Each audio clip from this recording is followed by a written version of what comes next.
আসসালামু আলাইকুম ভিউয়ার্স। বেগুন ভাজা অনেকভাবেই করা যায়। গতানুগতিকভাবে বেগুন না ভেজে আজকে একটু অন্যরকম করে বেগুন ভেজে নিয়েছি, আর তাই আজ শেয়ার করব আপনাদের সাথে। প্রায় 10 থেকে 12 পিস বেগুন নিয়েছি। দিয়ে দিব লবণ স্বাদ মতন, ধনিয়া গুঁড়া, জিরার গুঁড়া, আদা বাটা, রসুন বাটা, হলুদ গুঁড়া ও মরিচ গুঁড়া সব কিছুই আমি হাফ টিস্পুন করে নিয়েছি। ধনে পাতা বা পুদিনা পাতা বাসায় যাই থাকে তা দিয়ে দিবেন। আমি এখানে পুদিনা পাতা কুচি করে দিয়েছি সামান্য পরিমাণে, এবং দিয়ে দিব 1 টিস্পুন লেবুর রস। এর বদলে আপনি 1 টিস্পুন পানিও ব্যবহার করতে পারেন, এর থেকে বেশি না। এবার সবগুলি বেগুন মশলার সাথে ভালোভাবে মাখিয়ে নিব। বেগুন ভাজা যেভাবেই ভাজেন না কেন খুবই ভালো লাগে। আমার বাসায় সবাই বেগুন ভাজাটা এত পছন্দ করে যে এক এক সময় এক একভাবে আমি এটাকে ভেজে পরিবেশন করি।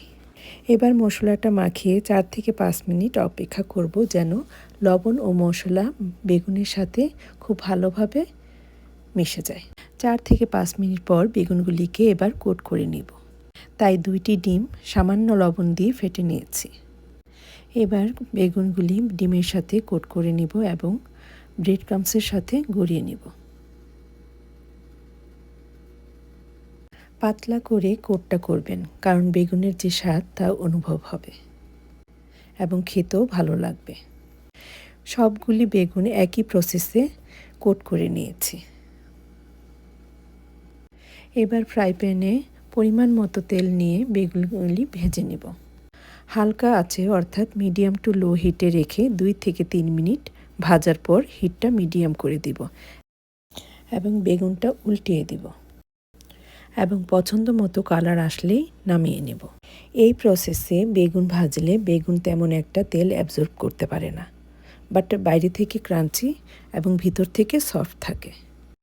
বেগুন ভাজার পর এটা যেমন দেখতে সুন্দর লাগে তেমনি খেতে আরও মজা।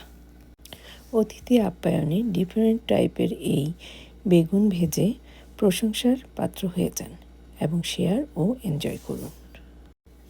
ভালো থাকুন, সুস্থ থাকুন, নিরাপদে থাকুন। আল্লাহ হাফেজ।